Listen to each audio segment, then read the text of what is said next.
I said, did she say anything about me?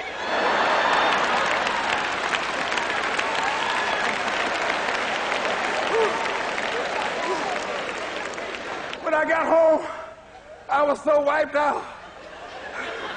And Murphy was in the house waiting on me.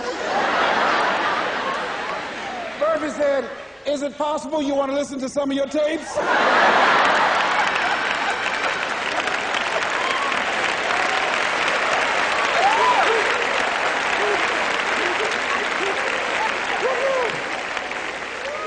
But ladies and gentlemen, here's what I had to do.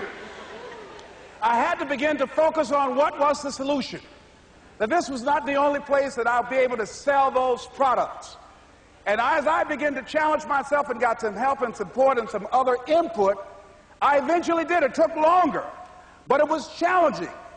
But I did it. Repeat after me, please. No matter how bad it is, or how bad it gets, I'm going to make it. I'm going to make it.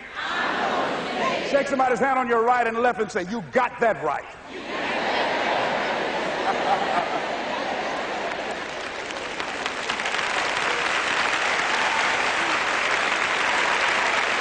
Repeat after me, please. It's possible. It's possible. I can have my dream. I can get what I want. I must be creative. And never give up. Now, let me share something else with you, ladies and gentlemen. When you know within yourself that there's something you want to do, and I believe that all of us were born with a purpose, that all of us have something that we are supposed to do, that all of us have some goodness within us, and that goodness gives us a responsibility to manifest our greatness. And when you know that, you can feel it in your guts, and you know that you're deliberately operating below your potential, you've gotten comfortable, you stop expanding, you stop stretching, you stop challenging yourself. Let me share something else with you. Not only is it possible for you to have your dream, but it's necessary.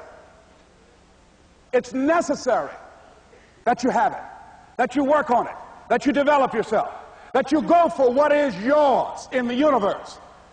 I have a friend that at the beginning of the year I was in Los Angeles giving a speech, and I do a seminar teaching people how to become involved in the speaking business, and also one called Speaking with Power, teaching people how to begin to develop their communication skills. And this friend, I said, I want you to work with me. I called her up. She said, Les, are you sure I can do it? Sure you can. You have a PhD in communications. I don't have that. If I can do it, sure you can do it. In fact, I'm going to give you the support that you need. Here's what I realize, ladies and gentlemen. We only have enough energy to take us to a certain level.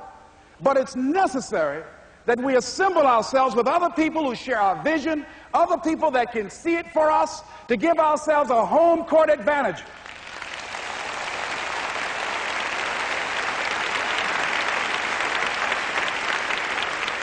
So it's necessary that you seek out other people who think like you, who are growing, who have decided that they are not satisfied with where they are. See, I don't believe that necessity is the mother of invention. No, necessity, in my opinion, is not the mother of invention.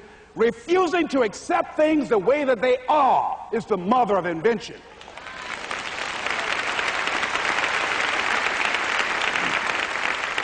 When you decide, I'm not going to settle for this, this is not going to be it for my life, I deserve more than this. See, that will start making you do some stuff. See, a lot of people go to work every day miserable, and all they do is just talk about how miserable they are. But they don't do anything about it. So I was telling her that I knew she hated her job with a passion. I said, you can do this. You got more going for you than I have going for me. And we've been going through this for years, ladies and gentlemen. She'd been to my seminar speaking for a living. She brought her husband, and that was one of the major problems that I realized that happened in her life. He couldn't see it for her. So you got to make sure that you have people in your life that can see it for you, that will encourage you. Non-affirming relationships can hurt you.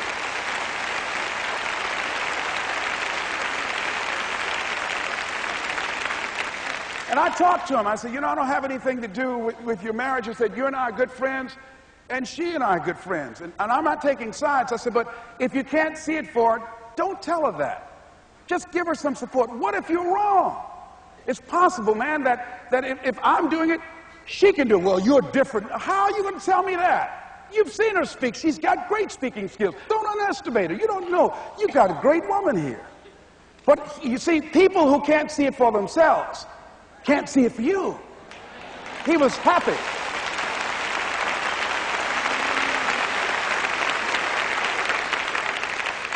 So I said, will you do it with me? I said, I'm going to give you the support you need. You can't do it by yourself.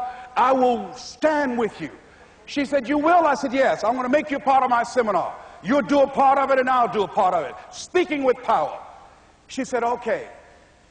3 days later, ladies and gentlemen, I got an emergency call at my office. It was from her husband. He called and said, tell Les Brown that Marion is dead. I said, oh no. When I was flying there to go to the funeral, and I remember the last time that I saw her, and I had some of her papers that I had gotten inadvertently confused with mine, and I took them home.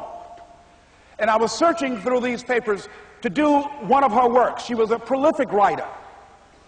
And what got me, what was so sad that made me begin to cry, was that there were poems that she had started that were profound poems, great thoughts that she didn't complete.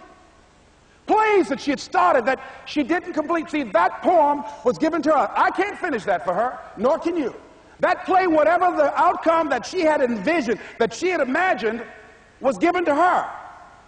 Only her. And she's the channel that was going to come through. You are here, and you are the vessel, you are the outlet for the universe. That you've been selected. There's something for you to do. I believe all of us have some purpose for being here.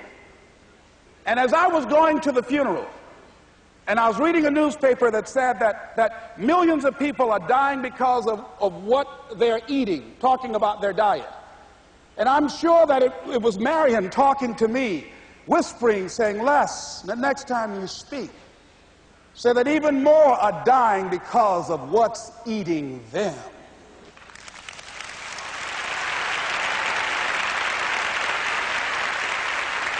When the challenges of life come your way, you've got to find ways to increase your sense of self-appreciation, because if you don't, you're bombarded with negative stuff every day that beats you down, and you will find yourself unconsciously engaged in self-destructive behavior. If you don't program yourself, life will program you.